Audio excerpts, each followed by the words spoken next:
Good day, ma'am. Please introduce yourself.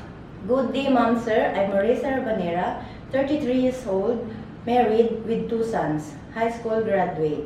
My working experience as a domestic helper in Hong Kong is 5 years and 9 months.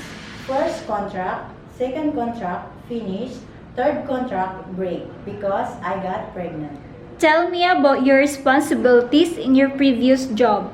My duties and responsibilities as a domestic helper is taking care of the kids and pet care, like dogs and cats.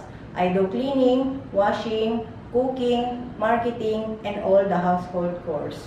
Can you tell us how will you take care of the children, a baby, and elderly?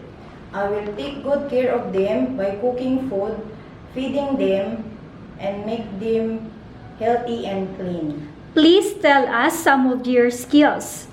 Madam and sir, I can cook simple Chinese food and Filipino food.